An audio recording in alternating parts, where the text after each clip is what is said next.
So hello what's up, कैसे हैं आप सब। हाँ जी मित्रों, क्या हाल चाल है आप सबके। जल्दी से एक बार मुझे चैट बॉक्स में बता दीजिए, क्या ऑडियो वीडियो एकदम प्रॉपर्ली आप तक पहुंच रही है। Is the audio video all proper for all of you. Yes everyone, awesome awesome awesome awesome awesome. क्या आप तक मेरी आवाज, मेरी वीडियो सब एकदम बढ़िया तरीके से आ रही है? फटाफट बता दीजिए। Yes sir, all good all good all good all good all good all good all good. फटाफट सारे बच्चे अपनी अटेंडेंस लगा दीजिए, फटाफट वीडियो को लाइक करके एंड चैट बॉक्स में लिख दीजिए सर प्रेजेंट सर। सारे बच्चे प्रेजेंट सर लिख दीजिए चैट बॉक्स पे। अपने नोट्स, अपना बुक, ये सब चीजें आपको एकदम बढ़िया तरीके से रेडी रखनी है। ऑल परफेक्ट है सर, परफेक्ट। चलो, तो अब दोस्तों हमें चलना है किसकी फील्ड में? हमें चलना है ऑडिट की फील्ड में। अब हम क्या करने वाले हैं, अब हम स्टार्ट कर रहे हैं अपनी चैप्टर वाइज रिवीजन वीडियोस। सबसे पहले स्टार्ट कर रहे हैं सर चैप्टर नंबर 1 के साथ, और आप इसको बोल सकते हो इंट्रोडक्शन टू ऑडिटिंग। तो सबसे पहला सवाल जो आईसीएआई आपके सामने वो रखता है वो क्या है? What is a financial audit. तो सबसे पहले मैंने आपको क्या बताया था सर, एक ऑडिटर है, एक मैनेजमेंट है और शेयर होल्डर्स हैं। तो क्या होता है, शेयर होल्डर्स ऑडिटर को भेजते हैं कि भाई चेक करो जो मैनेजमेंट ने फाइनेंशियल स्टेटमेंट बनाए वो ठीक से बनाए कि नहीं। तो ऑडिटर कहीं ना कहीं शेयर होल्डर से भी इंडिपेंडेंट होना चाहिए, मैनेजमेंट से भी इंडिपेंडेंट होना चाहिए। तो पहली चीज जो आपके मन में आएगी वो क्या है? Audit is an independent examination. मैंने कहा एग्जामिनेशन किसकी? Of the financial information. ठीक है सर, अब ये फाइनेंशियल इंफॉर्मेशन किसकी है? Of an entity. अब हम एंटिटी में भेदभाव नहीं करते। ये जो एंटिटी है ये प्रॉफिट ओरिएंटेड भी हो सकती है, नॉन फॉर प्रॉफिट ऑर्गेनाइजेशन भी हो सकती है। ठीक है, इररिस्पेक्टिव ऑफ द साइज और लीगल फॉर्म। छोटी एंटिटी हो, बड़ी एंटिटी हो, दाई एंटिटी हो, बाय एंटिटी हो, फर्क नहीं पड़ता। प्लस लीगल फॉर्म का क्या मतलब है सर? ये कोई कंपनी हो, ये कोई एलएलपी हो, ये कोई पार्टनरशिप फर्म हो, हम भेदभाव नहीं करते, हम किसी का भी ऑडिट कर देते हैं। तो वापस मुझे बताओ सर, ऑडिट की डेफिनेशन क्या है? It is an independent examination. हम चेक करेंगे किसको? फाइनेंशियल इंफॉर्मेशन को।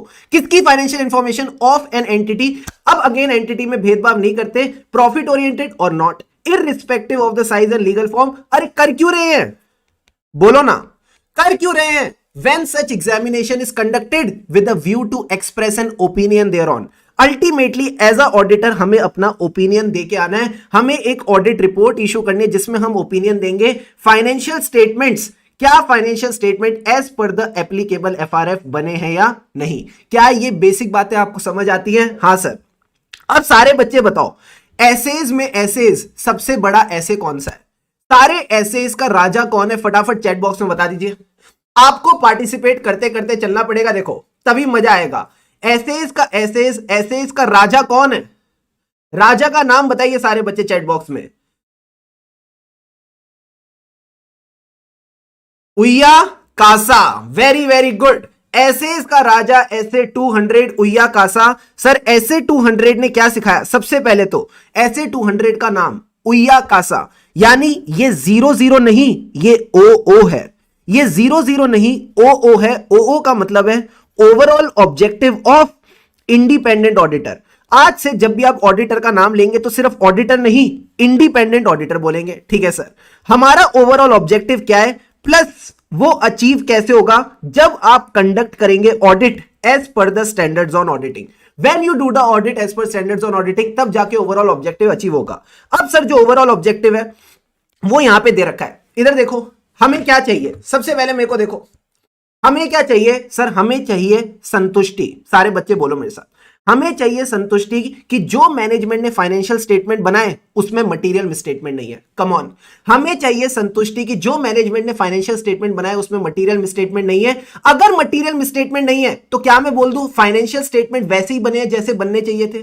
कम ऑन, अगर मटेरियल मिसस्टेटमेंट नहीं है तो फाइनेंशियल स्टेटमेंट वैसे ही बने जैसे बनने चाहिए थे। हाँ, that means the financial statement have been prepared as per the applicable FRF. तो सर संतुष्टि को क्या बोलते हैं? मैंने कहा संतुष्टि को बोलते हैं रीजनेबल एश्योरेंस। सारे बच्चे बोलो मेरे साथ, संतुष्टि को क्या बोलते हैं? Reasonable assurance. रीजनेबल एश्योरेंस किस चीज को लेके? That the financial statements as a whole are free from material misstatement. Sonakshi Sinha ने क्या कहा था सर? सोनाक्षी सिन्हा ने कहा था थप्पड़ से डर नहीं लगता साहब, प्यार से लगता है। ऐसे ही ऑडिटर कहता है मिस स्टेटमेंट से डर नहीं लगता, गलती से डर नहीं लगता, मटेरियल मिस स्टेटमेंट से लगता है। तो आपको चाहिए रीजनेबल एश्योरेंस कि फाइनेंशियल स्टेटमेंट में मटेरियल मिस स्टेटमेंट नहीं है। अब ये जो गलती है ये कैसे हो सकती है? ड्यू टू फ्रॉड हो सकती है, come on, and due to error हो सकती है। ठीक है, अगर आपको रीजनेबल अश्योरेंस मिल गई तो फिर आप अपना ओपिनियन दे सकते हो। अगर आपको रीजनेबल एश्योरेंस मिल गई कि फाइनेंशियल स्टेटमेंट में मटेरियल मिसस्टेटमेंट नहीं है, तो फिर आप अपना ओपिनियन दे सकते हो कि financial statement have been prepared as per the applicable FRF. नहीं sir, financial statements have been prepared in all material respects as per the applicable FRF. You got the point और नॉट? Yes sir. अब जब मैंने अपना opinion बना लिया कि financial statement as per FRF बने हैं इन ऑल मटेरियल रिस्पेक्ट, क्या ओपिनियन घर ले जाऊं या रिपोर्ट देके जाऊं? क्या ओपिनियन घर ले जाऊं या रिपोर्ट देके जाऊं? सर रिपोर्ट देके जानी पड़ेगी। सो लास्ट पॉइंट इज, पहले रीजनेबल एश्योरेंस ली, फिर ओपिनियन बनाया, एंड थर्ड में आपने उसको रिपोर्ट कर दिया एंड कम्युनिकेट कर दिया as per the standards on auditing. Got it sir. तो थ्री स्टेप प्रोसेस है। It is a very important topic from exam point of view. वापस बताओ सर, सबसे पहले तो संतुष्टि चाहिए कि फाइनेंशियल स्टेटमेंट में मटेरियल मिसस्टेटमेंट नहीं है। अगर मटेरियल मिसस्टेटमेंट नहीं है तो सिंपल सी बात है, जैसा उनको एप्लीकेबल एफआरएफ के हिसाब से बनना था वैसे ही बने हैं। They have been prepared in all material respects as per the applicable FRF. एक बार आपने ये ओपिनियन बना लिया, बस आपने इसको रिपोर्ट करना है, कम्युनिकेट करना है as per the standards on auditing. अब सारे बच्चे बताओ, जो रीजनेबल एश्योरेंस होती है वो होती क्या है? सिंपल सी बात समझना, reasonable assurance is a high but not an absolute assurance. ये कोई गारंटी नहीं है कि फाइनेंशियल स्टेटमेंट में मटेरियल मिसस्टेटमेंट है ही नहीं। हम एज अ ऑडिटर कभी गारंटी देते ही नहीं है। सारे बच्चे बोलो, it is a high but not an absolute level of assurance. अच्छा, ये मिलती कैसे है? सर ये मिलती है जब आपको मिलता है sufficient and appropriate audit evidence. Come on, ये आपको तब मिलती है जब आपको मिलता है sufficient and appropriate evidence to reduce the audit risk to an acceptably low level. And उसके बाद फिर आप अपने कंक्लूजन वगैरह बनाते हो to give your audit opinion. समझना मेरी बात, क्या हमने पहली क्लास में हमने एक ऑडिट का चक्र डिस्कस किया था? हाँ सर, वापस एक बार वो चक्र रिवाइज कराओ। सबसे पहले सर हम परफॉर्म करते हैं अपने ऑडिट प्रोसीजर्स, ठीक है। फिर क्या मिलता है? Audit evidence. Very good. उस ऑडिट एविडेंस पे क्या ड्रॉ करते हो? Sir conclusion. और कंक्लूजन पे क्या निकलता है? Sir opinion. क्या ये बेसिक बात डिस्कस की थी? हाँ सर, ये बेसिक बात डिस्कस की थी कि ऑडिट प्रोसीजर्स परफॉर्म करते हैं, उससे ऑडिट एविडेंस मिलता है, ऑडिट एविडेंस पे कंक्लूजन ड्रॉ करते हैं and then we perform our opinion. क्या ये बेसिक बात क्लियर है? हाँ सर। अब देखो यही बात लिखी है कि रीजनेबल एश्योरेंस कैसे मिलती है? जब आप लेते हो सफिशिएंट एंड एप्रोप्रिएट एविडेंस, उस एविडेंस पे क्या ड्रॉ करते हो? कंक्लूजन, और कंक्लूजन पे अपना ओपिनियन। तो ये बेसिक बात आपने बस समझ के चलनी है। क्लियर है? क्लियर है sir.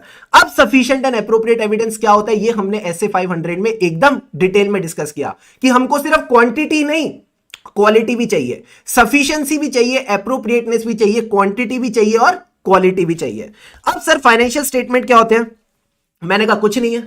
Financial statement are nothing but your balance sheet and your P&L. These are the structured representation of futuristic financial information, historical financial information. जो बातें बीत गई और उनके रिलेटेड जो नोट्स हैं वो इसमें आते हैं। तो historical financial information including the notes जो रिप्रेजेंट करते हैं एंटिटी के इकोनॉमिक रिसोर्सेज और obligation at a point in time. किसकी बात हो रही है? सर एंटिटी की बैलेंस शीट की। Assets and liabilities at a point in time, या फिर उसके अंदर जो चेंजेस है for a period of time, यानी एंटिटी का पीएनएल। यहां पे इस चीज की बात हो रही है। Very good. अब हिस्टोरिकल फाइनेंशियल इंफॉर्मेशन क्या है? हिस्टोरिकल फाइनेंशियल इंफॉर्मेशन क्या है? सर ये एक फाइनेंशियल इंफॉर्मेशन है, information expressed in financial terms किसी एंटिटी की। कहां से निकलती है? एंटिटी के अकाउंटिंग सिस्टम से। एंड ये बात किसकी करती है? सर ये बात भी एंटिटी के इकोनॉमिक इवेंट्स और ट्रांजैक्शन की करती है जो पास्ट में हो चुके। Economic events in the past time period and again the conditions and circumstances at a point in time. तो इसमें आपने बस एक बात ध्यान रखनी है सर, क्या? Again this information relates to past time period, past circumstances. इस पे आईसीआई करेक्ट इनकरेक्ट पूछेगा, बस इतनी सी बात ध्यान रख के चलना। क्लियर है? क्लियर है सर।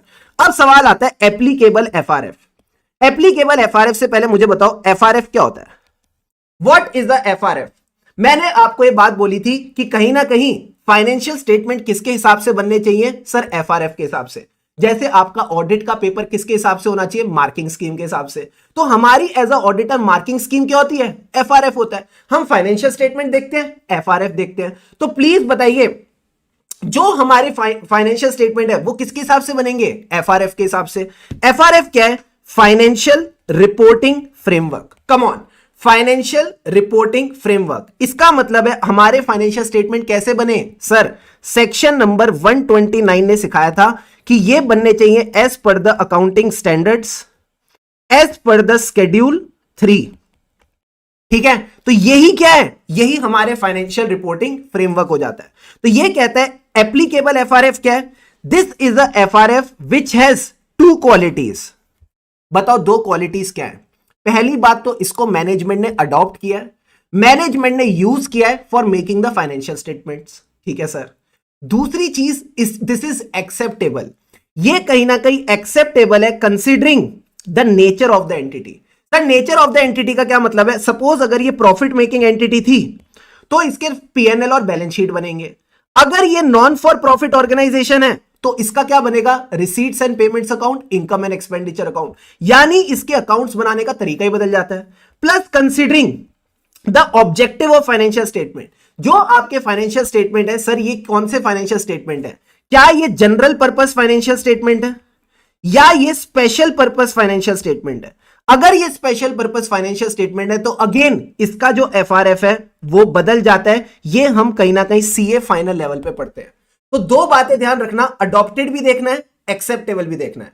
क्या ये बेसिक बातें क्लियर है? हां। अब मेरी बात समझना, जितनी भी मैंने अभी तक डेफिनेशन बताई रीजनेबल अश्योरेंस से लेके एप्लीकेबल एफआरएफ तक, इनकी आपको बस अंडरस्टैंडिंग होनी चाहिए, ज्यादा इनका रट्टा लगाने मत बैठ जाना। क्या यहां तक सारी बातें क्लियर है? Quickly give me a thumbs up in the chat box, जल्दी से।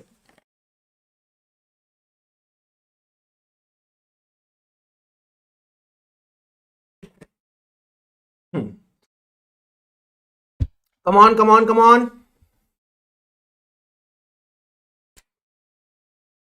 क्लियर है? क्लियर है सर। अब मिस स्टेटमेंट का मतलब क्या बताया था, अब मिस स्टेटमेंट का मतलब क्या बताया था, फटाफट बताओ सर। मिस स्टेटमेंट है एक डिफरेंस, मिस स्टेटमेंट है एक डिफरेंस। मैंने कहा किसके बीच में, जो चीजें फाइनेंशियल स्टेटमेंट में रिपोर्टेड है एंड जो चीजें रिपोर्ट होनी चाहिए थी। डिफरेंस बिटवीन द एसीपीडी, बोलो सारे बच्चे मेरे साथ, डिफरेंस बिटवीन द एसीपीडी। एसीपीडी मतलब अमाउंट, क्लासिफिकेशन, प्रेजेंटेशन और disclosure that is reported in the financial statement and the ACPD that was required as per the applicable FRF। जब भी रिपोर्टेड और एप्लीकेबल एफआरएफ के बीच में डिफरेंस होगा उसी को गलती बोलेंगे, उसी को मिसस्टेटमेंट बोलेंगे and again it can arise from error और फ्रॉड। क्लियर है? क्लियर है सर। अब इसके बाद सर आता है टीसीडब्ल्यूजी। टीसीडब्ल्यूजी वही है टीसीडब्ल्यूजी। अच्छा, सारे बच्चों ने ऑडिट मेरे साथ कंप्लीट कर लिया? हाँ सर। टीसीडब्ल्यूजी का पूरे ऑडिट में क्या रोल था सर? इसका काम था ऊपर बैठ के देखना, इसका काम था ऊपर बैठ के देखना, ओवरसी करना कि एंटिटी सही डायरेक्शन में आगे बढ़ रही है कि नहीं। यानी दीज आर द पर्संस और ऑर्गेनाइजेशन ओवरसीइंग, ऊपर बैठ के बस ये देखते हैं क्या एंटिटी सही डायरेक्शन में आगे बढ़ रही है कि नहीं। ठीक है सर। प्लस अल्टीमेटली यही लोग रिस्पॉन्सिबल है, यही लोग अकाउंटेबल है एंटिटी के एक्शंस के लिए। और पूरे ऑडिट में याद रखना, जब भी मैनेजमेंट की गलती होगी उनकी शिकायत आप टीसीडब्ल्यूजी को ही करोगे। जब भी मैनेजमेंट की गलती होगी उनकी शिकायत आप टीसीडब्ल्यूजी को ही करोगे। अब इसमें सर छोटे छोटे पॉइंट्स आ जाते हैं, जल्दी से देखते जाओ। क्या ऑडिट मैंडेटरी है या वॉलंटरी?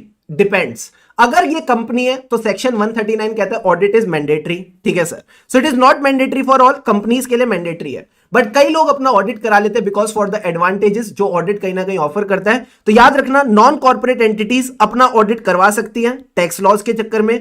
इनकम टैक्स एक्ट की कोई थ्रेशोल्ड पूरी हो जाती है तो कराना पड़ता है। प्लस कई बार गवर्नमेंट से ग्रांट लेनी होती है, असिस्टेंस लेनी होती है तो ऑडिट कराना पड़ता है, बट मैंडेटरी नहीं है। Many entities can get account audited voluntarily because of the benefits of audit। तो ये बात बस आपने रीड करके चलनी है। अब सवाल आता है who appoints the auditor। तो सब बच्चों ने कंपनीज एक्ट 2013 पढ़ रखा है। सेक्शन 139 में आप मुझे बताओ, आपने ऑडिटर की अपॉइंटमेंट पढ़ी है? हाँ सर।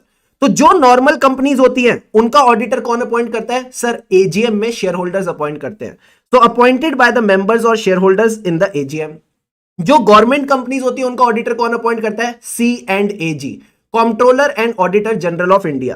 तो जो C&AG है वो अपॉइंट करके चलता है। Got it sir. अब सर लास्ट पॉइंट आता है फर्म। फर्म में कौन है? मैंने कहा फर्म में उसके पार्टनर्स होते हैं, तो पार्टनर्स अपॉइंट करके चल सकते हैं।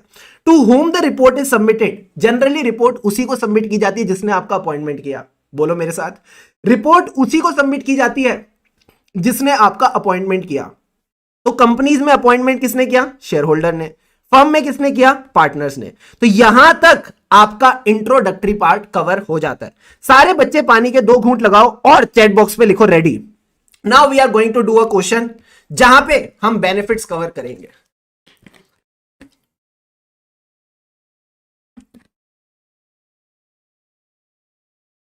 Benefits of audit, why it is needed. आ जाओ आ जाओ आ जाओ। Ready sir.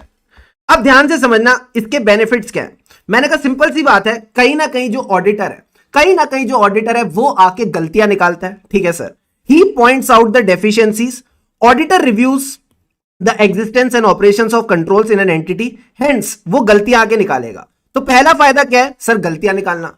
दूसरा क्या है? जब वो गलतियां निकालेगा तो he is able to detect the fraud और एरर और बोथ। तो अभी हमने पढ़ा था misstatement can be due to fraud, it can be due to error और बोथ, तो वो मिस स्टेटमेंट डिटेक्ट कर सकता है। अब सर जब आपको पता है गलतियां निकलेंगी तो ये क्या एक्ट करेगा? It acts as a moral check on the employees. कहीं ना कहीं एम्प्लॉइज पे मॉरल चेक रहेगा कि भाई हमको गड़बड़े नहीं करनी। ठीक है। प्लस आपके ऑडिट में क्वालिटी हाई होगी। सर ऑडिट क्वालिटी हाई होती है मतलब जिन भी फाइनेंशियल स्टेटमेंट्स का ऑडिट होता है, इधर देखो इधर देखो, जिन भी फाइनेंशियल स्टेटमेंट्स का ऑडिट होता है उनको ऐसा माना जाता है कि वो एज पर एप्लीकेबल एफआरएफ बने and they are considered to be high quality in the market. So audited accounts provide high quality information and they give confidence to the users. ठीक है सर। एंड कहीं ना कहीं ये users कौन है जिनको इस हाई क्वालिटी का फायदा हो रहा है? शेयर होल्डर्स को हो रहा है। ठीक है सर। क्योंकि उनको एक इंडिपेंडेंट मैकेनिज्म मिल गया जहां पे कोई और उनके लिए फाइनेंशियल स्टेटमेंट्स को चेक कर रहा है। गवर्नमेंट की हेल्प हो रही है और क्रेडिटर्स और लेंडर्स की हेल्प हो रही है। तो सारे बच्चे बताओ ऑडिट क्या करता है? सर सारे बच्चे बताओ ऑडिट क्या करता है? मैंने कहा एक एक पॉइंट करके बताओ। सबसे पहले तो सर इट डिटेक्ट्स, मैंने कहा डिटेक्ट क्या? It detects the deficiency and it detects the miss statement. दोनों चीजें डिटेक्ट करता है। हाँ, it detects the deficiencies and it detects the misstatements. Misstatements can be due to fraud or it can be due to error. तो 2 point तो यही हो गए। Very good. अब जब पता है डिटेक्ट कर लेगा तो क्या इंप्लॉय गलती करेगा? मैंने कहा नहीं, it acts as a moral check on the employees. Very good very good. कहीं ना कहीं मॉरल चेक ऑन इंप्लॉय है। जब ये मॉरल चेक ऑन इंप्लॉय बनेगा तो ऑडिटेड फाइनेंशियल स्टेटमेंट क्या अच्छे बनेंगे? हाँ, कहीं ना कहीं हाई क्वालिटी इंफॉर्मेशन मिलेगी जिसको आप बोल सकते हो 4th point, high quality of information. अब ये हाई क्वालिटी ऑफ इंफॉर्मेशन से किन 3 लोगों का भला होगा? जल्दी से बताओ किन 3 लोगों का भला होने वाला है? Please tell me the 3 people. Sir सबसे पहले तो शेयर होल्डर, दूसरा आपके गवर्नमेंट आ गई एंड तीसरा आपके लेंडर्स। कहीं ना कहीं इन सब का भला हो जाता है। तो हमने कहीं ना कहीं 3 लोगों से भला निकाल लिया। Got it sir. So this is how you can remember the 6 points. Once again, it can help you to detect the deficiencies in the internal control. It can help you detect the misstatement. जब ये गलतियां पकड़ी जाएंगी तो employees गलती करेंगे ही नहीं, उनके सिर पे हमेशा तलवार रहेगी। फिर हमारे पास हाई क्वालिटी इंफॉर्मेशन आती है जिससे 3 लोगों का भला हम करके चल सकते हैं। अब आता है सर अगला सवाल। इधर देखो इधर देखो इधर देखो। How the auditor ensures financial statement don't mislead anyone. Please tell me कौन है जो मिसलीड करता है सबसे ज्यादा? Tell in the chat box. Priyanka Chopra. गाना क्या था? मैं तो गाना भूल गया। तूने मारी एंट्रियां रे दिल में बजी घंटियां रे टंग टंग टंग टंग टंग टंग टंग। देखो भाई, जब भी आईसीए आपसे क्वेश्चन पूछे, आपको एक केस स्टडी दे और बोले ये बताना है कि एज अ ऑडिटर चेक करो फाइनेंशियल स्टेटमेंट मिसलीडिंग नहीं है, तो सबसे पहले आपने 3 पॉइंट एंट्री वाले याद रखने हैं। सर क्या? कि जो भी अकाउंट्स बने हैं, जो भी बुक्स ऑफ अकाउंट्स बने हैं, वो कैसे बने हैं? Ledger accounts with reference to the journal entries. ठीक है सर। जो जर्नल एंट्रीज है एक एक करके चलना। जो अकाउंट्स बने वो किसके हिसाब से बने? Journal entries. जो जर्नल एंट्रीज है these are supported by sufficient and appropriate evidence. ठीक है सर। एंट्री वाला एक पॉइंट और, कोई भी एंट्री ओमिटेड नहीं है, कोई भी एंट्री ओमिटेड नहीं है। None of the entries have been omitted in the process of compilation of the books of accounts. तो 3 पॉइंट तो आपके एंट्री वाले हो गए। मैंने कहा वेरी गुड। अब अगले 3 पॉइंट क्या थे? मैंने कहा था क्लियरली कंफर्म कर लेना Priyanka Chopra true and fair है। अरे सर, क्लियरली कंफर्म कर लेना Priyanka Chopra true and fair है मतलब क्लियर का क्या मतलब था? क्लियर का मतलब था जो भी इंफॉर्मेशन फाइनेंशियल स्टेटमेंट में है वो क्लियर और अनएम्बिगुअस होनी चाहिए, ठीक है। कंफर्म कर लेना मतलब financial statements have been prepared in conformity with the accounting standards. Oh and last point क्या था मेरे दोस्तों? Priyanka Chopra true and fair picture देती है, यानी your financial statement that is the balance sheet and PNL give a true and fair picture of operational results, यानी PNL की बात कर रहा है, एसेट्स एंड लायबिलिटीज यानी बैलेंस शीट की बात कर रहा है। तो ये आपके 5 के 5 पॉइंट हो गए। एक बार और अच्छा क्वेश्चन है, ठीक है सर। एमटीपी अक्टूबर 21 डन डनाडन डन। सबसे पहला क्या था? Accounts have been drawn with reference to journal entry. Journal entries are with reference to the sufficient and appropriate evidence. None of the journal entry have been omitted in the process of compiling the financial statement. Clearly confirm कि वो true and fair है। Clear मतलब था information present in the financial statement should be clear, unambiguous, उसके दो मतलब नहीं निकलने चाहिए, ठीक है सर। उसके बाद confirm मतलब financial statements have been prepared in conformity with the accounting standards. And last में क्या था sir? Financial statements give a true and fair picture of the operating results, assets and liabilities. Clear? Clear sir. अब सारे के सारे बच्चे एक बात बताओ, देखो देखो देखो देखो देखो, ऑडिटिंग क्या करता है सर? ऑडिटिंग एक अश्योरेंस देता है। जब एज अ ऑडिटर आप अपना ओपिनियन देते हो तो आप सामने वाले को एक आश्वासन देते हो कि financial statement as per the FRF बने हैं। इससे लोगों को कॉन्फिडेंस मिलता है, फाइनेंशियल स्टेटमेंट की क्रेडिबिलिटी बढ़ती है और कॉन्फिडेंस मिलता है कि हम फाइनेंशियल स्टेटमेंट पे भरोसा कर सकते हैं। अब मुझे एक बात बताओ, इधर देखो, आपने स्टार्टिंग में बोला था सर हम यहां पे रीजनेबल अश्योरेंस देंगे, हम यहां पे रीजनेबल अश्योरेंस देंगे। हम रीजनेबल अश्योरेंस क्यों देते हैं? हम यहां पे एब्सोल्यूट अश्योरेंस क्यों नहीं देते? बताओ शुभम सर, कौन से टॉपिक की तरफ लेके जा रहे हैं?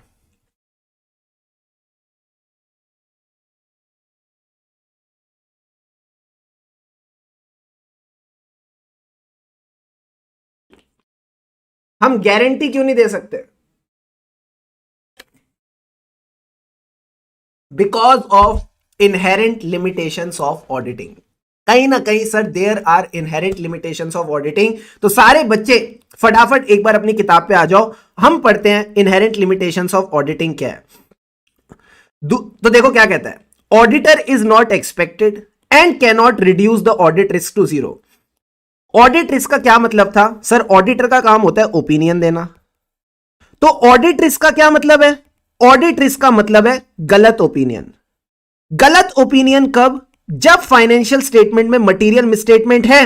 इधर देखो इधर देखो इधर देखो, फाइनेंशियल स्टेटमेंट में मटेरियल मिसस्टेटमेंट है, बट आपने ओपिनियन दे दिया कि फाइनेंशियल स्टेटमेंट्स आर ओके। आपने ओपिनियन दे दिया फाइनेंशियल स्टेटमेंट्स आर ओके, आपने एक अनमॉडिफाइड ओपिनियन दे दिया। कहीं ना कहीं आपने एक अनमॉडिफाइड ओपिनियन दे दिया। अगर ऐसा केस है तो इसको कहते हैं ऑडिट रिस्क। तो ये कहता है आप अपनी ऑडिट रिस्क को जीरो नहीं कर सकते। हो सकता है आप अपना ऑडिट करो फिर भी आपसे कोई मटेरियल मिसस्टेटमेंट छूट जाए। सर ऐसे कैसे छूट जाए? मैंने कहा यही तो मैं आपको टॉपिक पढ़ा रहा हूं। इसी वजह से हम कहीं ना कहीं एब्सोल्यूट अश्योरेंस नहीं दे पाते एंड हमें रीजनेबल अश्योरेंस के साथ ही संतुष्टि देनी पड़ती है। क्लियर है? क्लियर है सर। तो ये बात समझना क्या है सर मजबूरियां। मैं आपको सारी मजबूरियां अभी इस टॉपिक में पढ़ाता हूं। पहली मजबूरी क्या है? इधर देखो, पहली मजबूरी है नेचर ऑफ फाइनेंशियल रिपोर्टिंग, यानी जो लोग फाइनेंशियल स्टेटमेंट बना रहे हैं ये उनकी मजबूरी है। आपने अकाउंट्स में पढ़ा होगा सर, अकाउंट्स में जितने भी फाइनेंशियल स्टेटमेंट के आइटम्स होते हैं, accounting estimates, these are based on the judgement. Accounting policy is a matter of judgement. तो पहली चीज याद रखना, preparation of financial statement involves judgement by the management. ठीक है सर। अब अगर जजमेंट है तो तुम भी सही हम भी सही, अगर जजमेंट है तो आप भी सही हम भी सही। इसको अंग्रेजी में कहते हैं सब्जेक्टिविटी। कहीं ना कहीं जजमेंट्स इन्वॉल्व सब्जेक्टिव डिसीजंस। ठीक है सर, तुम भी सही हम भी सही। प्लस क्या आगे जाके जजमेंट गलत भी हो सकती है? क्या जो जजमेंट और एक्चुअल आउटकम है वो डिफरेंट हो सकते हैं? हाँ, this is called degree of uncertainty. तो याद रखना, जजमेंट के दो छोटे बच्चे होते हैं, एक तो सब्जेक्टिव डिसीजन, दूसरा degree of uncertainty. Got it sir. And last में हमने एक टॉपिक पढ़ा था चैप्टर नंबर 4 में, दैट इज इंटरनल कंट्रोल की इनहेरेंट लिमिटेशन। कहीं ना कहीं इंटरनल कंट्रोल्स की भी अपनी इनहेरेंट लिमिटेशंस होती हैं। जैसे कि समझना मेरी बात, इंटरनल कंट्रोल की इनहेरेंट लिमिटेशंस क्या है? सपोज एक बंदे का काम दूसरा बंदा चेक कर रहा है, इधर देखो, एक बंदा जर्नल एंट्री पास करता है, दूसरा बंदा इसको चेक करता है, बट अगर ये दोनों बंदे मिल जाए, ये दोनों बंदे दोस्ती कर ले, तो सर सारा काम खराब हो जाएगा। तो इनहेरेंट लिमिटेशंस होती है इंटरनल कंट्रोल की, तो उसको भी इसमें आपने कंसीडर करके चलना है। तो 3 पॉइंट समझ गए? हाँ सर, इधर देखो, मुझे वो रिवाइज कराओ, रिवाइज कराओ ना, ऐसे कैसे तुमको छोड़ दूं मैं। पहला पॉइंट बताओ मुझे, मैंने कहा उनकी मजबूरियां, यानी nature of financial reporting, it is based on judgement. Judgement के दो मतलब है, तुम भी सही हम भी सही, यानी सब्जेक्टिविटी। दूसरा, जो एक्चुअल आउटकम है वो जजमेंट से डिफरेंस हो सकता है, यानी इसको कहते हैं डिग्री ऑफ अनसर्टेनिटी। तो subjectivity, uncertainty, come on, subjectivity, uncertainty, और जो लोग ये इंटरनल कंट्रोल्स बनाते हैं उसकी भी अपनी इनहेरेंट लिमिटेशंस है। ठीक है, ठीक है सर। अब देखो nature of audit procedures. Sir nature of audit procedures में आपने क्या पढ़ाया था, इधर देखना। क्या एज अ ऑडिटर आप सब कुछ चेक कर सकते हो? क्या एज अ ऑडिटर आप सब कुछ चेक कर सकते हो? नहीं। तो याद रखना, आईसीआई आपको एक लाइन लिख के देगा, there are practical and legal limitation on auditors ability to obtain audit evidence, explain. तो सबसे पहले बोलना प्रैक्टिकल, पहले प्रैक्टिकल की बात करते हैं। प्रैक्टिकल लिमिटेशन है, हम सब कुछ चेक तो नहीं कर सकते, हम कहीं ना कहीं सब कुछ चेक तो नहीं कर सकते। Auditor can not check all the transaction and balances, तो क्या करते हैं, हम सैंपल टेस्टिंग करते हैं, हम कहीं ना कहीं बैलेंसेस को टेस्ट करते हैं सैंपल बेसिस पे, तो we check the sample checking and this is a practical limitation on us. ठीक है सर, पहली बात समझ आई? हाँ, स्टेप बाय स्टेप अप्रोच से चलोगे, सारी बातें दिमाग में जाएंगी। अब एक बात बताओ, जो चीज आप चेक कर रहे हो उसकी इंफॉर्मेशन कौन देगा? सर मैनेजमेंट देगी। क्या मैनेजमेंट आपसे बातें छुपा सकती है? हां। So management may not provide complete information जो ऑडिटर ने मांगी है, प्लस हम उनको फोर्स भी नहीं कर सकते। As a auditor you can not force them to provide the complete information.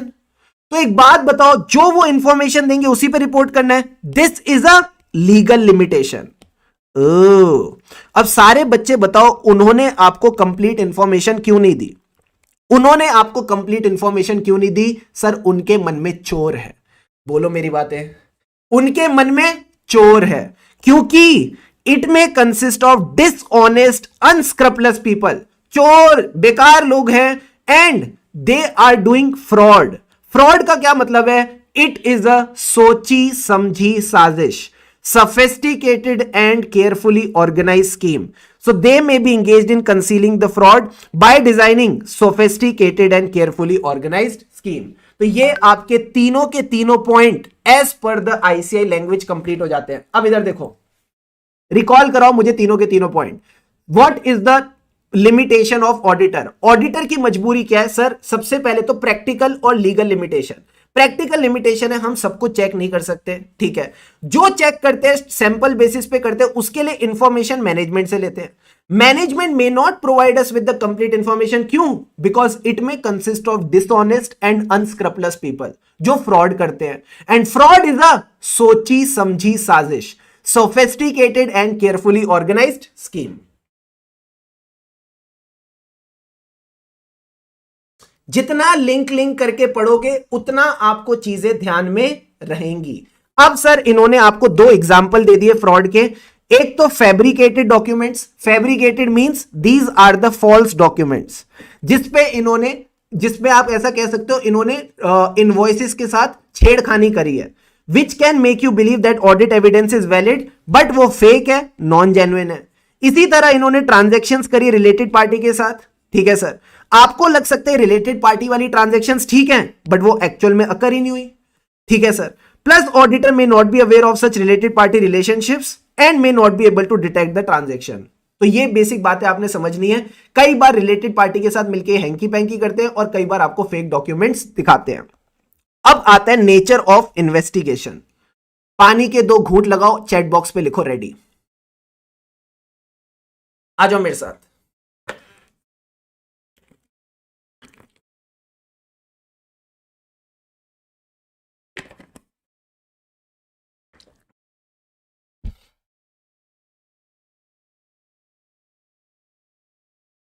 Ready? Ready sir. अब सर एक बात बताओ, पहली लिमिटेशन किसकी थी? पहली मजबूरी किसकी थी? मैनेजमेंट की थी। उनकी मजबूरी थी कि फाइनेंशियल स्टेटमेंट बनाने में जजमेंट लगती है, जजमेंट के दो छोटे बच्चे थे, सब्जेक्टिविटी, अनसर्टेनिटी, ठीक है, प्लस इंटरनल कंट्रोल की भी अपनी लिमिटेशन थी। हम एज अ ऑडिटर सब कुछ चेक नहीं कर सकते, जो चेक करते वो मैनेजमेंट देती है और मैनेजमेंट कंप्लीट इंफॉर्मेशन नहीं देती क्योंकि उसके मन में फ्रॉड है। तो ये 2 पॉइंट्स तो हमने कर लिए। अब एक बात बताओ, क्या एज अ ऑडिटर मैं फ्रॉड को पकड़ सकता हूं? क्या एज अ ऑडिटर मैं फ्रॉड को पकड़ सकता हूं? नहीं sir, audit is not an investigation. जो ऑडिट है ये एक ऑफिशियल इन्वेस्टिगेशन नहीं है into एलिज्ड wrong doing. एलिज्ड wrong doing का मतलब है मैनेजमेंट के ऊपर कोई एलिगेशन नहीं लगी है। There is no allegation on management जिसके ऊपर आप ये ऑडिट कर रहे हो। आप ऑडिट हमेशा सच्चे साफ मन के साथ करते हो, बिना किसी सोच के कि मैनेजमेंट ने फ्रॉड किया होगा, ठीक है सर। अब एक बात बताओ, एक तो इन्वेस्टिगेशन नहीं है, क्योंकि इन्वेस्टिगेशन नहीं है तो आपके पास लीगल पावर भी नहीं है। You don't have the legal power कि भाई दया दरवाजा तोड़ दो। So you don't have the legal powers for search, या फिर आप किसी का गला पकड़ के उससे ये नहीं बोल सकते कि अपना जो स्टेटमेंट है on oath they. You can not examine a person on oath. तो ये सब चीजें नहीं कर सकते, जो कि कहीं ना कहीं इन्वेस्टिगेशन करने के लिए जरूरी होता है। तो audit is distinct from examination. अब आपने क्या करना है ना, आपने इन दोनों की बस अलग अलग परिभाषा लिखनी है। इन्वेस्टिगेशन क्या है सर? हमेशा एक स्पेशल पर्पस के लिए होता है। जो भी इन्वेस्टिगेशन है हमेशा एक स्पेशल पर्पस के लिए क्रिएट किया जाता है। It is a critical examination with a special purpose. For example, आपका पर्पस है फ्रॉड पकड़ना। If the fraud is suspected, आपको आशंका है फ्रॉड हुआ होगा, and it is specifically called upon to check the accounts whether the fraud exist, तो ये इन्वेस्टिगेशन है। तो सर ऑडिट क्या था? क्या ये चीज अभी हमने थोड़ी देर पहले करी थी कि ऑडिटर का काम है संतुष्टि लेना, reasonable assurance that the financial statements are free from material misstatement. Yes sir. फिर उसके बाद वो अपना ओपिनियन देगा कि financial statements are prepared in all material respects as per the applicable FRF. Yes sir. तो ऑडिट की परिभाषा हमको पता है, बस हमको इन्वेस्टिगेशन की परिभाषा याद रखनी है। क्रिटिकल एग्जामिनेशन किसकी? of anything which is done for a special purpose। तो critical examination of the accounts with a special purpose। तो fraud चेक करने के लिए अगर अकाउंट्स को चेक कर रहे हो then it is investigation। Clear है? क्लियर है सर। एक बार लास्ट बार फटाफट इसको रिवाइज कर लेते हैं। क्या पढ़ा ऑडिट वर्सेस इन्वेस्टिगेशन में? सबसे पहले सर आपने पढ़ाया क्या कि audit is not an investigation into an alleged wrong doing, ठीक है सर। क्योंकि ये इन्वेस्टिगेशन नहीं है तो आपके पास special powers of search and examination on oath नहीं है। कम ऑन, आपके पास special powers of search and examination on oath नहीं है। फिर आप बोलो audit is different from investigation. Investigation is a critical examination. Critically एकदम अच्छे से ढंग से चेक करना है। It is a critical examination of the accounts with a special purpose, like fraud check करना है। And audit क्या है? We want to obtain reasonable assurance that the financial statements are free from material misstatement, whether due to fraud or error, to express an opinion thereon।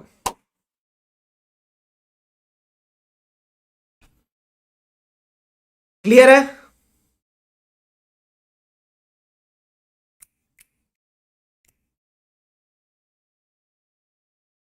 Done डनाडन done.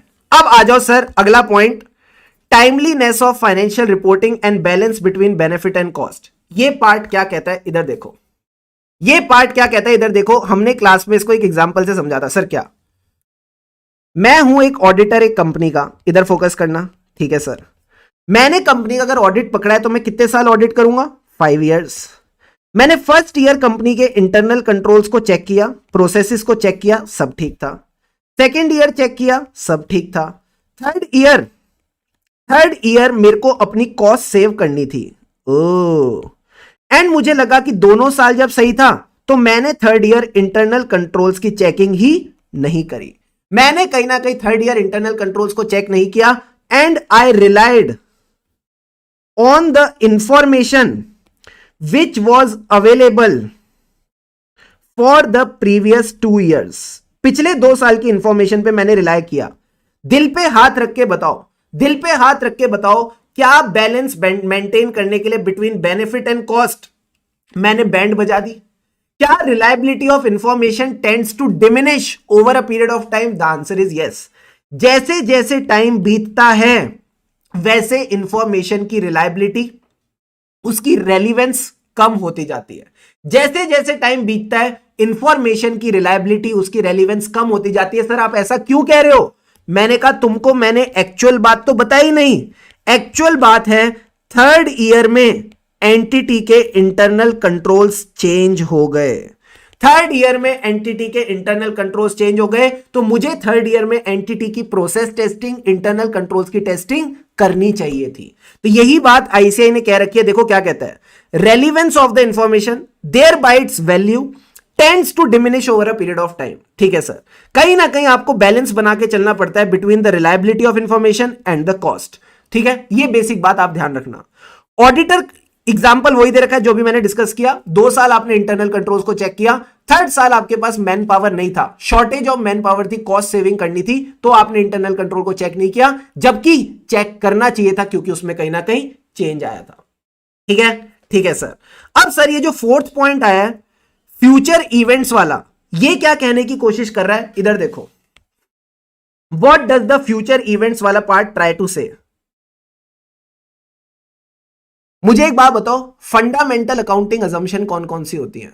What are the fundamental accounting assumption? Sir gap, going concern assumption, accrual assumption and prudence assumption. यही AS1 में पढ़ा है। हाँ sir. अब एक बात बताओ, जब आपने अपने financial statement as per going concern बना दिए, क्या ऐसा हो सकता है फ्यूचर में कोई इवेंट हो जो एंटिटी की गोइंग कंसर्न को अफेक्ट कर दे? क्या फ्यूचर में कोई ऐसा इवेंट हो सकता है जो गोइंग कंसर्न को अफेक्ट कर दे? आंसर इज यस, हो सकता है सर। हो सकता है फ्यूचर में कोई ऐसा इवेंट हो जो गोइंग कंसर्न को अफेक्ट कर दे। तो एज अ ऑडिटर ये भी तो मेरी मजबूरी है। सर आपकी मजबूरी क्या है? सीए के कोर्स में ज्योतिष विद्या सिखाई नहीं जाती।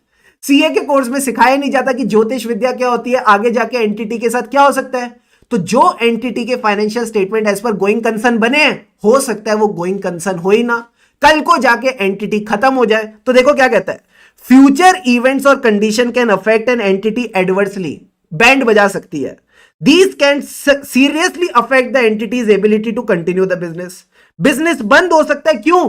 क्योंकि मार्केट कंडीशंस चेंज हो गई, नए बिजनेस मॉडल आ गए, नए प्रोडक्ट्स आ गए। तो ऑडिटर कभी भी गारंटी नहीं दे सकता that the financial statements are free from material misstatement whether due to fraud और एरर।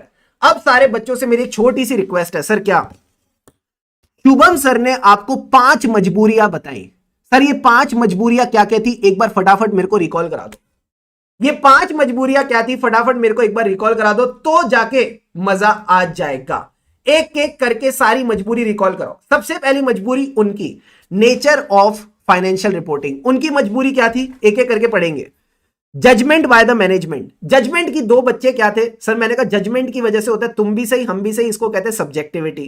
प्लस जजमेंट और एक्चुअल डिफरेंस हो सकता है, उसको कहते हैं डिग्री ऑफ अनसर्टेनिटी। एंड तीसरी मजबूरी थी उनके इंटरनल कंट्रोल की, कि जो उनके प्रोसेसेस हैं उनमें भी इनहेरेंट लिमिटेशन है, जो कहीं ना कहीं हम चैप्टर 4 में डिटेल में कवर करते हैं। ठीक है सर।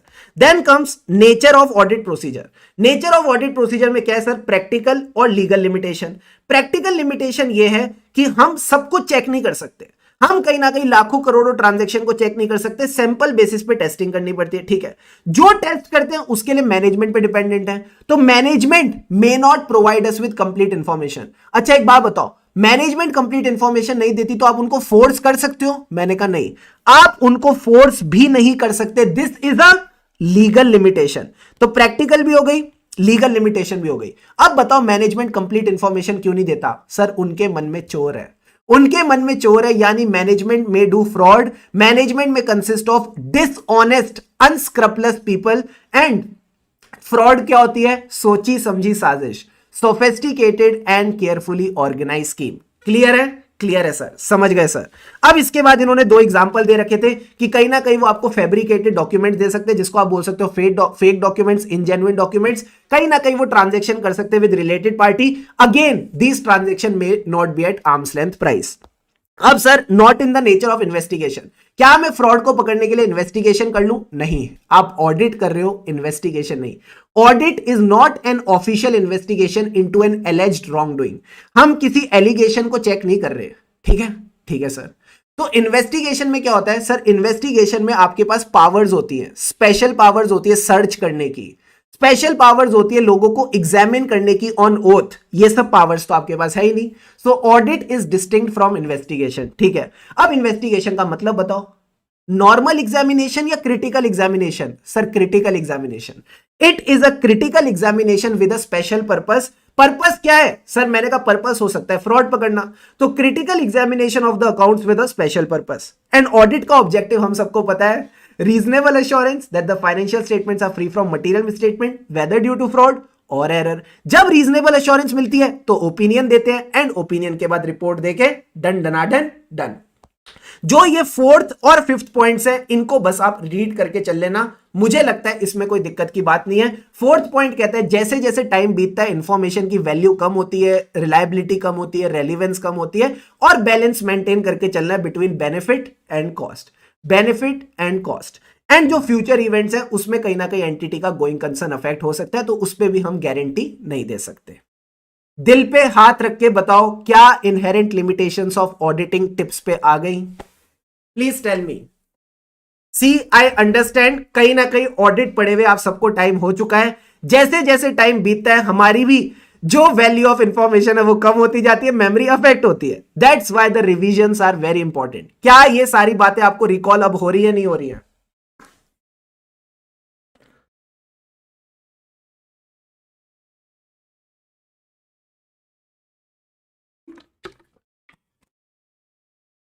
ऑसम, बहुत बढ़िया।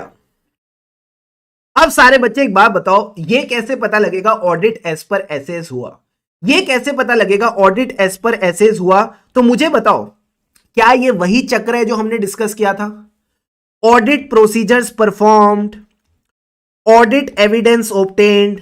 एविडेंस पे क्या निकालेंगे सर? एविडेंस पे कंक्लूजन, कंक्लूजन पे क्या निकलेगा? ओपिनियन, ओपिनियन किस में देंगे? Audit report.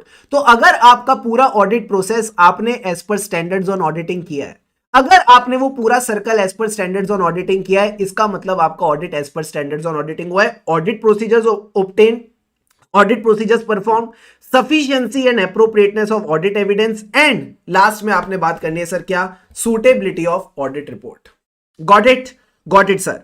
अब आता है मेरा फेवरेट टॉपिक, और आई थिंक हम सबका favourite topic, that is professional scepticism. पानी के 2 घूंट लगाओ और चैट बॉक्स में लिखो रेडी। आ जाओ।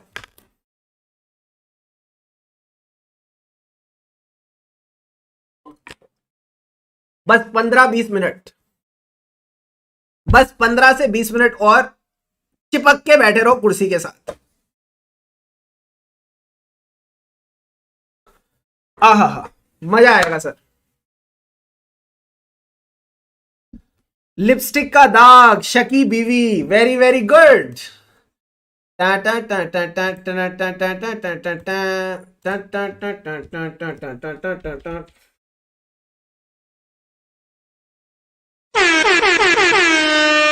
ऑल सेट है सर।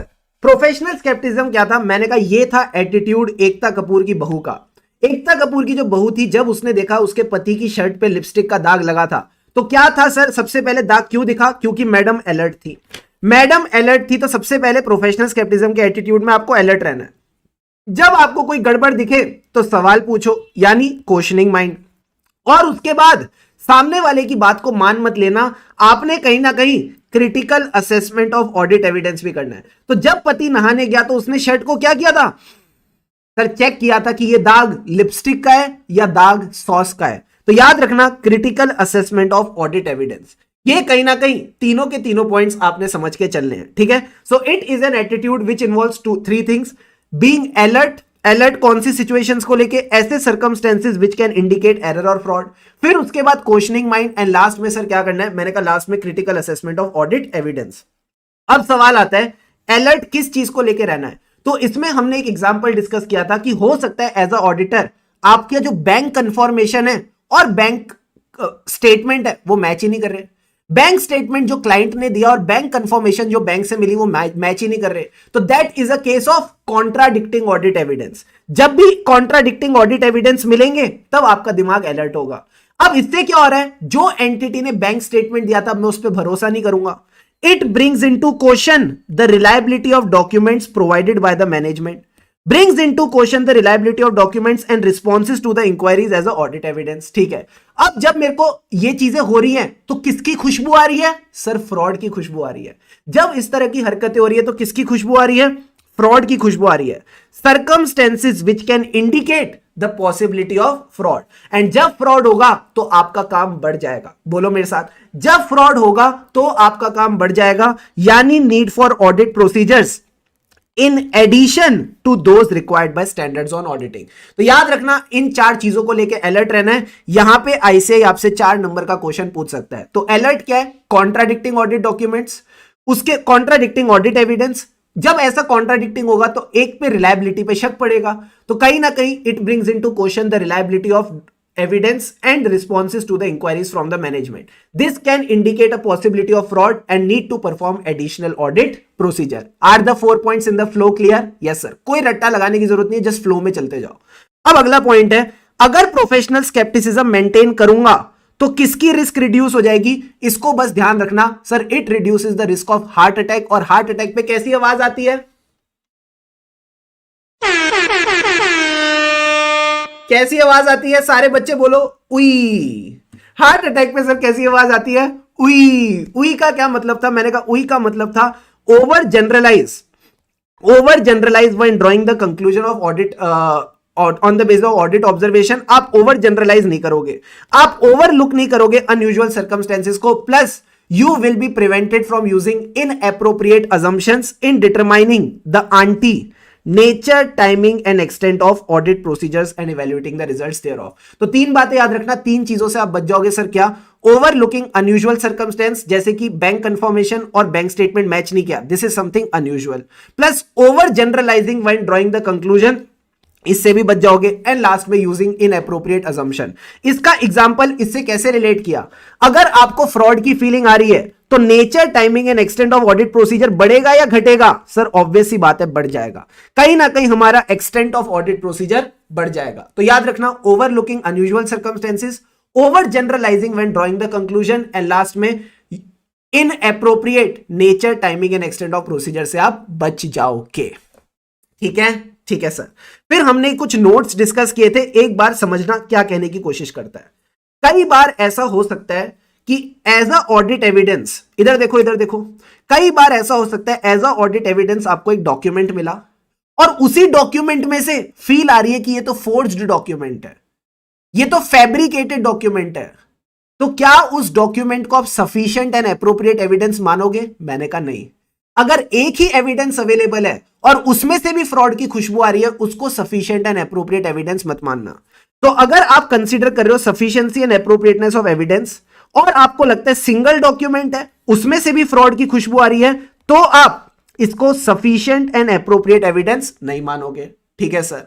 अच्छा एक बात बताओ, प्रोफेशनल स्केप्टिसिज्म का क्या यह मतलब है मैं सब पे शक करूं, मैं सारे डॉक्यूमेंट्स पे शक करूं? नहीं। जब तक आपको शक की फील ना आए, हर चीज पे शक नहीं करना। Accept the documents as genuine unless there is a reason to believe the contrary. आप कहीं ना कहीं रिलायबिलिटी ऑफ इंफॉर्मेशन को कंसीडर करो, जैसा मैंने ऐसे 500 में आपको सिखाया था। अगर जरूरत पड़ती है तो आप फर्दर इन्वेस्टिगेट कर सकते हो, कोई दिक्कत की बात नहीं है, और आप अपने ऑडिट प्रोसीजर्स को मॉडिफाई कर सकते हो और एडिशनल प्रोसीजर्स कर सकते हो। सर मैं लास्ट टाइम ऑडिट करने आया था, तब मैनेजमेंट बड़ी अच्छी लगी थी, बड़ी ऑनेस्ट लगी थी, क्या मैं उस एक्सपीरियंस को डिसरिगार्ड कर दूं? मैंने कहा नहीं। अगर आपको मैनेजमेंट की ऑनेस्टी लास्ट टाइम मिली थी तो आप उस एक्सपीरियंस को डिसरिगार्ड मत करना। बट सर क्या इसका मतलब है ये है अगर मैनेजमेंट पहले ऑनेस्ट थी तो आज भी ऑनेस्ट होगी? मैंने कहा नहीं। इंसान की फितरत को बदलते देर नहीं लगती, इंसान की फितरत को बदलते देर नहीं लगती। भले ही आप पास्ट एक्सपीरियंस को डिसरिगार्ड नहीं करोगे, बट आपने आज भी प्रोफेशनल स्केप्टिसिज्म मेंटेन करना है। Nevertheless you still need to perform professional scepticism. तभी मैंने कहा था इन नोट्स को बस रीड करके चलना। आईसीआई इस पे हो सकता है केस स्टडी बेस्ड या करेक्ट इनकरेक्ट टाइप क्वेश्चन पूछ ले। Now we are on the last leg of this chapter. फटाफट सारे बच्चे बताइए, are you people ready to now conclude this chapter? जल्दी से बताइए, क्या आप सब रेडी है टू कंक्लूड दिस चैप्टर?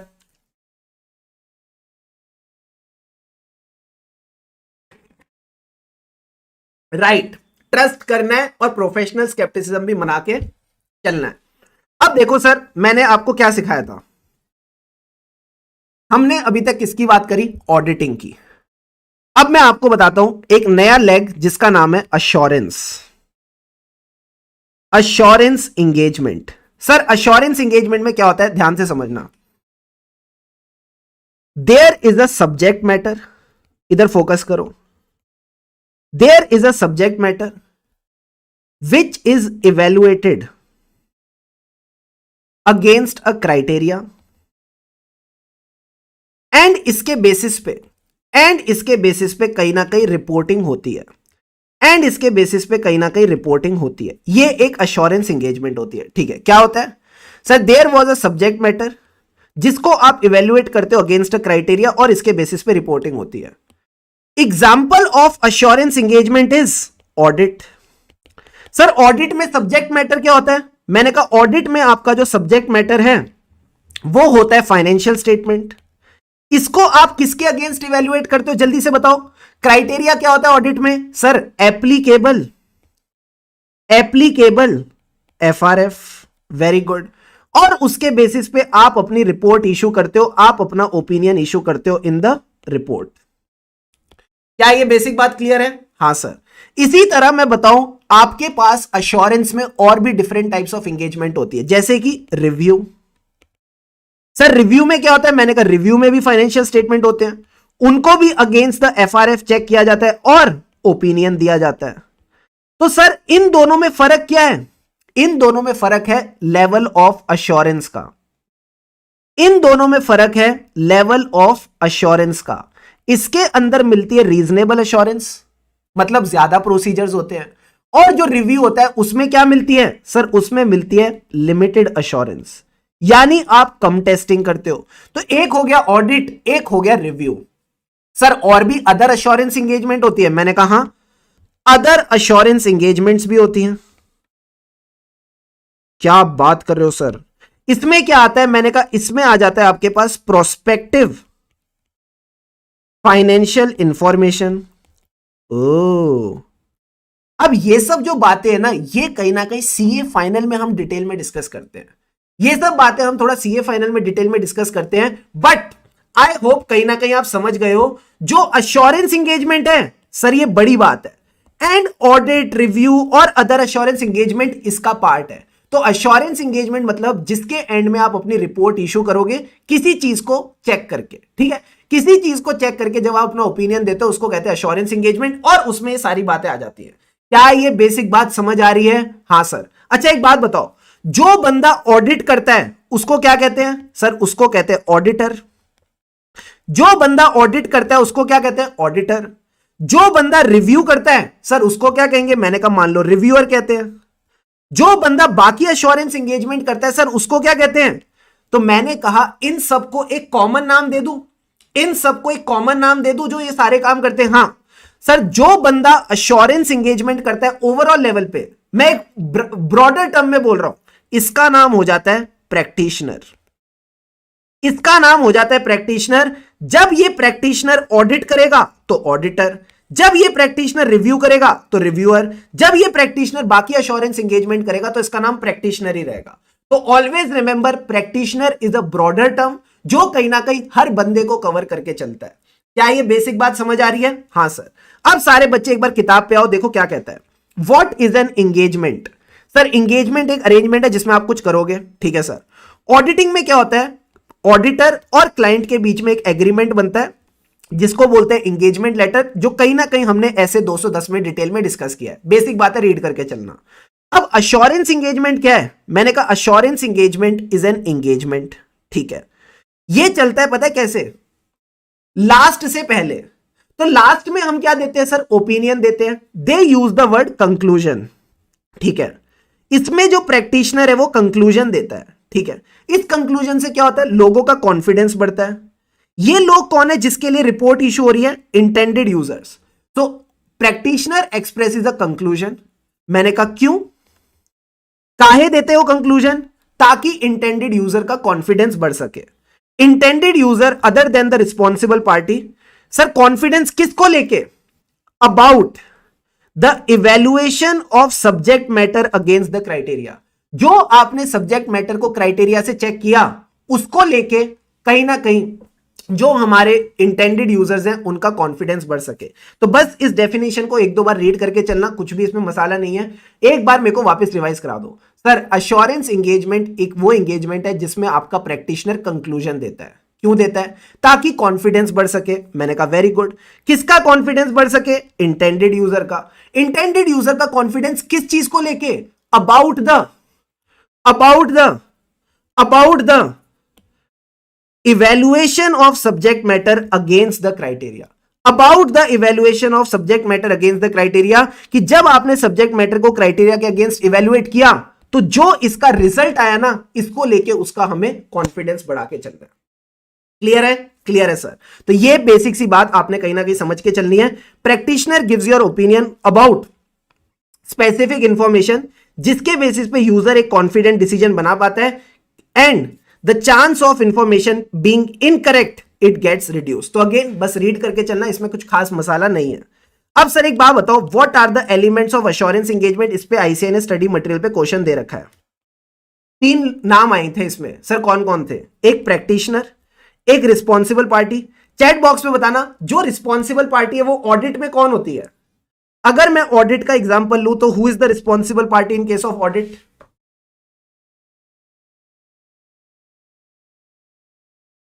और ये भी बता देना, management. Very good. And intended user कौन होता है? Shareholders. कहीं ना कहीं जो हमारे शेयर होल्डर्स हैं, these are the intended user. Right? Right sir. तो जब भी मैं वर्ड यूज करूंगा प्रैक्टिशनर, ये वो बंदा है जो अश्योरेंस देगा। This is a broader term than auditor. Audit is related to historical financial information. जो प्रैक्टिशनर है वो हो सकता है कोई भी इंफॉर्मेशन देख रहा हो, हिस्टोरिकल देख रहा हो या प्रोस्पेक्टिव देख रहा हो, it can be any information जिसपे वो ओपिनियन दे रहा है। रिस्पॉन्सिबल पार्टी कौन है सर? ऑडिट में मैनेजमेंट होती है जो फाइनेंशियल स्टेटमेंट बनाती है। तो जनरली रिस्पॉन्सिबल पार्टी वही है जो सब्जेक्ट मैटर को बनाएगी, preparation of the subject matter. ठीक है सर। इंटेंडेड यूजर कौन है? जिसके लिए रिपोर्ट बन रही है। For whom the report is prepared, these person may use the report in making the decision. So ये तीनों बातें आपने याद रखनी है। Practitioner, it is a broader term, इसमें ऑडिटर भी आता है, रिव्यूअर भी आता है और बाकी अश्योरेंस एंगेजमेंट करने वाले भी आते हैं। ठीक है। और ऑडिटर जो है वो सिर्फ हिस्टोरिकल फाइनेंशियल इंफॉर्मेशन देखता है, जो प्रैक्टिशनर है वो प्रोस्पेक्टिव भी देखता है। रिस्पॉन्सिबल पार्टी किस चीज के लिए रिस्पॉन्सिबल है? सब्जेक्ट मैटर को बनाने के लिए। Example financial statements. And last में इंटेंडेड यूजर वो है जिसके लिए रिपोर्ट बनाई जा रही है, जो रिपोर्ट के बेसिस पे डिसीजंस लेगा। सीधा है? सीधा है सर। अब सब्जेक्ट मैटर क्या है सर? ये वो इंफॉर्मेशन है जो प्रैक्टिशनर चेक करेगा। जैसे कि ऑडिट में क्या चेक करता है? Financial statements. ठीक है सर। क्राइटेरिया क्या है? मैंने कहा criteria is nothing but the marking scheme. Criteria is nothing but the marking scheme जिसके अगेंस्ट पेपर चेक होगा। ऑडिट के केस में मार्किंग स्कीम क्या होती है सर? ऑडिट के केस में मार्किंग स्कीम होती है एप्लीकेबल एफआरएफ। ठीक है। So these are nothing but the benchmark जिसके अगेंस्ट आप सब्जेक्ट मैटर को चेक करते हो। तो इसमें आपके आ जाते हैं स्टैंडर्ड्स, जैसे कि अकाउंटिंग स्टैंडर्ड्स, लॉज, रेगुलेशन, जिसके अगेंस्ट चीजों को चेक किया जाता है। ठीक है। तो ये बेसिक बेसिक बातें आपने समझ के चलनी है। फिर आता है sir sufficient and appropriate evidence. ये हमको लॉजिकली पता ही है। Sufficiency is a matter of quantity, appropriateness is a matter of quality. Again these things get discussed much in detail in which ऐसे 500, जहां हम इनको एकदम खोल खोल के ढंग से पढ़ते हैं। अब एक बात बताओ सर, ऑडिट और रिव्यू में फर्क क्या है? What is the difference between audit and review? तो मैंने आपको पहले से ही बता दिया था। ऑडिट में चाहिए रीजनेबल अश्योरेंस, जो हाई लेवल ऑफ अश्योरेंस होती है, और रिव्यू में चाहिए लिमिटेड अश्योरेंस। ठीक है सर। तो audit is a reasonable assurance engagement, review is a limited assurance engagement. Limited मतलब कम लेवल ऑफ अश्योरेंस में भी काम चल जाएगा। अब एक बात बताओ, अश्योरेंस का मतलब क्या है? कम अश्योरेंस का मतलब है जो आपको एविडेंस मिलेगा वो भी कम मिलेगा। कम एविडेंस के लिए क्या आप प्रोसीजर ज्यादा करोगे या कम? कम करेंगे। And gather sufficient appropriate evidence on the basis of which limited conclusions are drawn. तो मैंने आपको एक ये टेबल दे रखी है, जल्दी से बताओ टेबल क्या सिखाती है सर? टेबल सबसे पहले बताती है अश्योरेंस क्या मिलेगी। रीजनेबल में हाई, रिव्यू में limited, lower level of assurance. ठीक है। फिर बात करना प्रोसीजर्स की। यहां पे ज्यादा प्रोसीजर, यहां पे फ्यूअर प्रोसीजर। इन प्रोसीजर्स के बेसिस पे एविडेंस जो मिलेगा, sufficient and appropriate evidence. It involves obtaining sufficient and appropriate evidence to draw reasonable conclusion. यहां पे भी रीजनेबल कंक्लूजन, यहां पे लिमिटेड कंक्लूजन, और कंक्लूजन के बेसिस पे फिर आप अपनी रिपोर्ट इशू करके चलते हो। तो अगेन आपने बस बात करनी है अश्योरेंस की, प्रोसीजर्स की, प्रोसीजर्स के बेसिस पे एविडेंस की, एंड एविडेंस के बेसिस पे कंक्लूजन की, और पूरा का पूरा डिफरेंस डन डनाडन डन। अश्योरेंस बताओ फटाफट। ऑडिट में sir reasonable level of assurance that is a high assurance. Limited assurance engagement में यानी रिव्यू में it is a limited assurance, lesser assurance. Procedure इसमें हाई एक्सटेंसिव प्रोसीजर, उसमें लेसर लेस डिटेल्ड प्रोसीजर्स, ठीक है सर। रीजन यहां पे evidence sufficient and appropriate evidence, वहां पे सफिशिएंट एंड एप्रोप्रिएट एविडेंस, यहां पे रीजनेबल कंक्लूजन, वहां पे limited conclusion. Example audit, example review. Clear? Clear sir. अब एक बात बताओ, क्या आपने ये टॉपिक कवर किया था क्लास में, प्रोस्पेक्टिव फाइनेंशियल इंफॉर्मेशन? मेघा कह रही है मैंने सेम एनोटेशन बुक में कर रखी है। मेघा मैं एक बात बताऊं ना, मैं भी एनोटेशन वाली फाइल लेके आने वाला था, बट मुझे लगा पहला चैप्टर है, काफी टाइम हो गया पढ़ के, तो बेटर है एक बार हम फ्रेशली इसको कवर करते हैं। Right right sir. अब आ जाओ प्रोस्पेक्टिव फाइनेंशियल इंफॉर्मेशन। इधर देखो, बस खत्म होने वाला है, बस खत्म होने वाला है। ऐसे ऐसे मत देखो मेरी तरफ कि सॉरी तो बहुत सारा है, 1 घंटा हुआ है बस पढ़ते हुए, ठीक है। इस चैप्टर के लिए मैंने तुमको कम से कम 4 से 5 घंटे दिए रिवाइज करने के लिए, तो just take a chill pill bro. अब समझना, इस टॉपिक को करते हुए सर क्या फील लेनी है। मैंने कहा इस टॉपिक को करते हुए यही फील लेनी है कि अभी तक हम बात कर रहे थे हिस्टोरिकल फाइनेंशियल इंफॉर्मेशन पे ओपिनियन देने की, क्या आप प्रोस्पेक्टिव फाइनेंशियल इंफॉर्मेशन पे ओपिनियन दे सकते हो? मैंने कहा ज्योतिषी नहीं है। प्रोस्पेक्टिव मतलब फ्यूचरिस्टिक, क्या आप फ्यूचरिस्टिक इंफॉर्मेशन पे ओपिनियन दे सकते हो? मैंने कहा नहीं, नहीं दे सकते सर। तो फिर क्या करें, छोड़ दे? मैंने कहा नहीं, एक काम किया जा सकता है। बताओ क्या? सर जब मैनेजमेंट करंट फाइनेंशियल इंफॉर्मेशन के बेसिस पे फ्यूचरिस्टिक फोरकास्ट बना रही है, फ्यूचरिस्टिक प्रोजेक्शंस कर रही है, हम देख सकते हैं इनकी अजम्पशंस क्या है, इनका सोर्स डेटा क्या है। अगर सोर्स डेटा और अजम्पशंस को चेक किया तो फिर हम उस पे ओपिनियन दे सकते हैं कि इनकी अजम्पशंस प्रॉपर है कि नहीं। तो ध्यान से समझना फ्लो ऑफ दिस टॉपिक।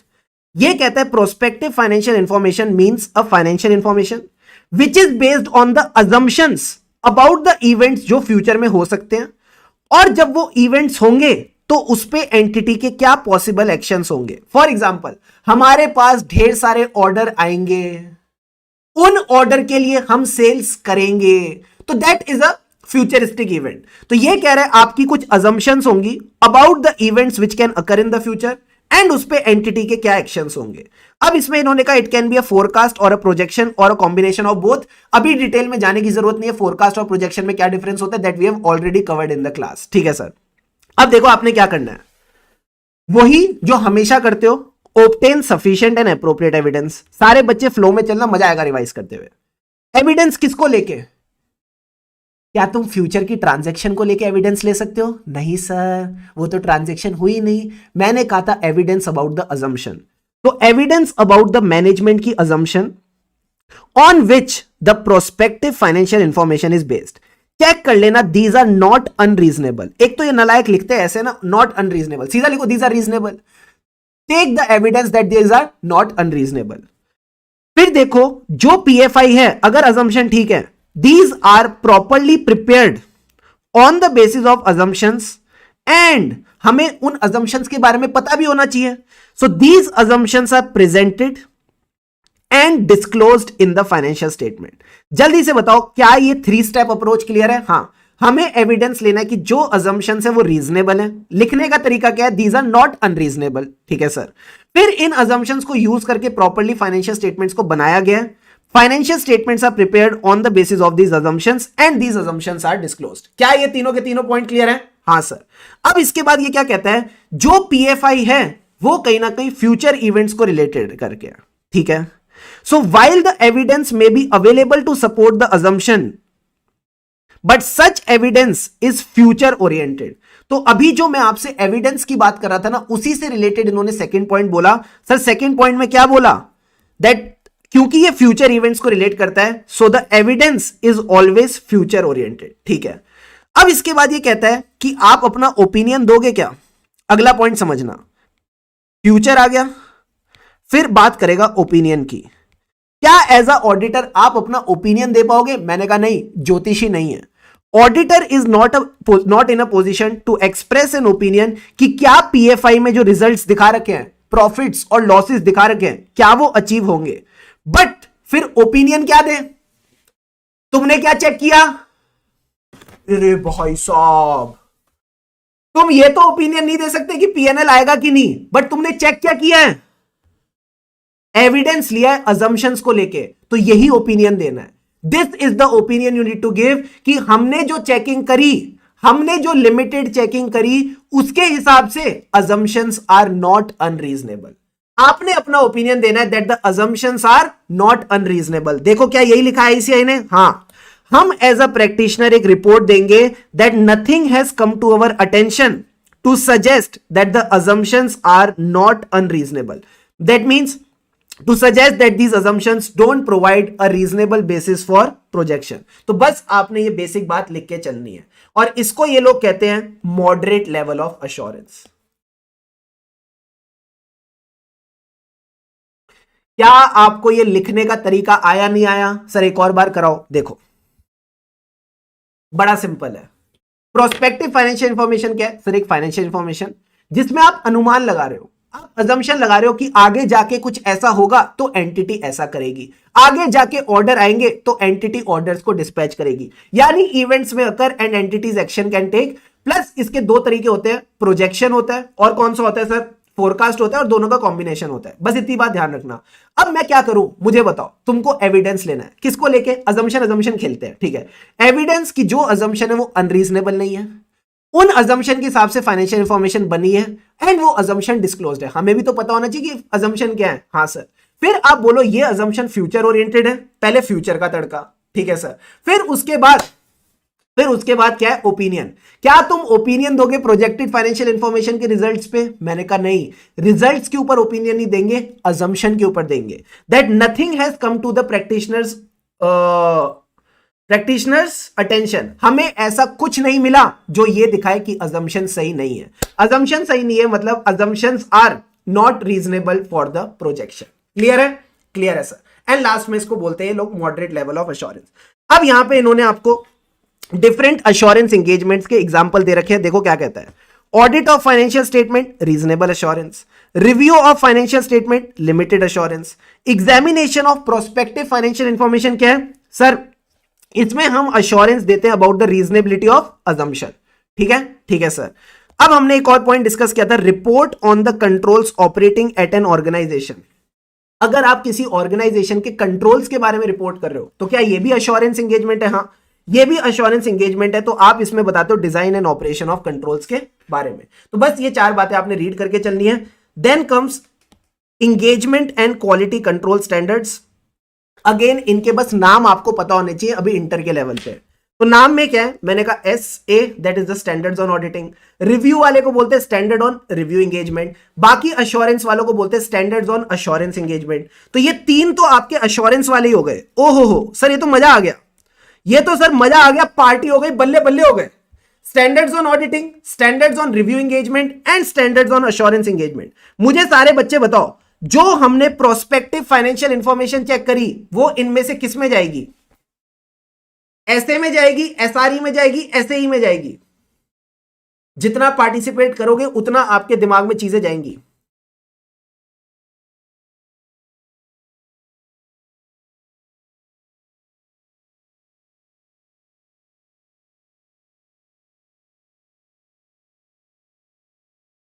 सबने एकदम सही जवाब दिया सर, ये जाएगी आपकी एसएई में, ये जाएगी आपकी एसएई में। मैंने कहा क्यों? क्योंकि अगर आप ध्यान से देखो, एसए किसकी बात करते हैं? Audit of historical financial information. RE किसकी बात करता है? Review of historical financial information. तो जो आपकी फ्यूचरिस्टिक है वो इसमें चली गई। बेसिकली जो भी इन दो के अलावा बाकी चीजों की एश्योरेंस होती है वो हमेशा ऐसे ही में घुस जाती है। ठीक है सर। एंड लास्ट में आता है standard on related services. Standard on related services क्या है? इसमें आप अश्योरेंस नहीं देते। इसमें कहीं ना कहीं आप अश्योरेंस नहीं देते। आप क्या करते हो? आप क्लाइंट के लिए ही काम करते हो। आप क्लाइंट के लिए काम करते हो, यानी जो क्लाइंट प्रोसीजर्स कहेगा आप वो करते हो। क्लाइंट कहता है मेरे लिए फाइनेंशियल स्टेटमेंट्स को कंपाइल करो, आप वो करोगे, या बाकी related service engagement. So any type of engagement जिसमें आप क्लाइंट के कहे हुए प्रोसीजर्स करते हो या क्लाइंट के लिए इंफॉर्मेशन कंपाइल करते हो या बाकी एंगेजमेंट करते हो, उसको कहते हैं एसआरएस। तो these are the 4 types of standards which you cover in engagement standards. ऐसे एसआरई, ऐसे ही ये अश्योरेंस वाले हो गए। और बिना अश्योरेंस वाले क्या है? सरस। सरस 6। सारे Gujaratis in the house, all the Gujaratis in the house. जलसा बे जलसा, जलसा सर जलसा। अब आते हैं भाई लास्ट के 2 टॉपिक में आपको और करा रहा हूं। देखो, why are the standards on auditing needed. इधर देखो इधर देखो इधर देखो, 4 नंबर में क्वेश्चन आ जाएगा, मजा आ जाएगा। जलसा सर। मैंने कहा why are standards on auditing needed, मैंने कहा तमीज से काम करने के लिए। तमीज से काम करने के लिए स्टैंडर्ड्स चाहिए, यानी these are the benchmarks which are at par with global practices. आपको पता है जो स्टैंडर्ड्स है इंडिया में नहीं बनते, बाहर बनते हैं। हाँ, तो कहीं ना कहीं अपना ऑडिट तमीज से करने के लिए, एज पर द बेंचमार्क करने के लिए ये रिक्वायर्ड है। जब आप ये अच्छे से करोगे तो आपकी ना क्वालिटी वाले 2 पॉइंट्स आ जाएंगे। Oh, they improve the quality of financial reporting, they improve the audit quality.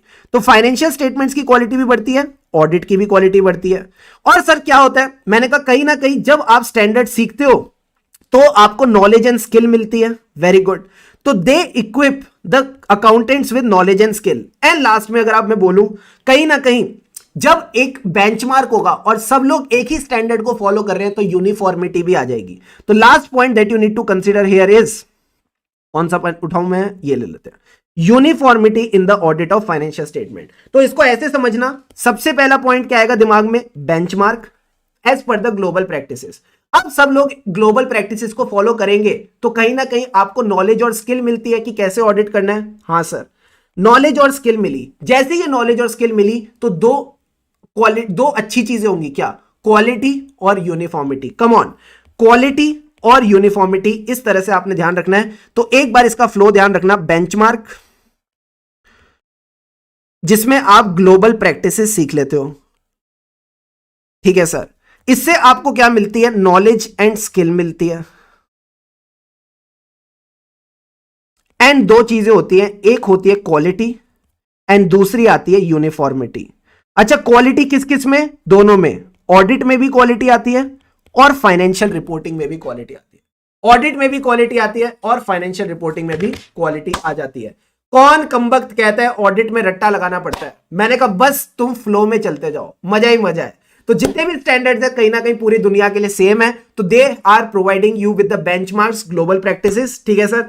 इन्हीं बेंचमार्क्स को सीख के हमारे अंदर नॉलेज आती है, स्किल्स आती है, ऑडिट कैसे करना है। नॉलेज और स्किल्स के साथ 2 अच्छी बातें होती है, क्या, क्वालिटी, यूनिफॉर्मिटी। सारी ऑडिट रिपोर्ट एक जैसी दिखती है, सबके अंदर सेम चीजें दिखती हैं। तो मैंने कहा ये आपने ध्यान रखना है, quality of audit, quality of financial reporting, and the last point was uniformity in the financial statement audit, ठीक है सर। अब इसके बाद सर इसमें एक टॉपिक और आता है, duties in relation to the engagement and quality control standard. पहले तो मुझे एक बात बताओ, क्या स्टैंडर्ड्स ऑन ऑडिटिंग के साथ ऑडिट करना कंपलसरी है? Is SAs compulsory? The answer is yes. किसके लिए? कंपनी ऑडिट के लिए।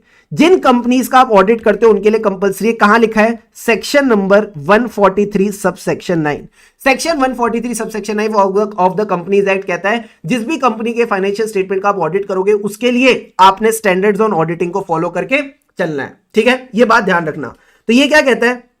It is the duty of the professional accountants to follow the standards. कई बार ऐसा हो सकता है कि कोई प्रोसीजर इनइफेक्टिव है, तो आप क्या करोगे? ऑल्टरनेट प्रोसीजर करेंगे।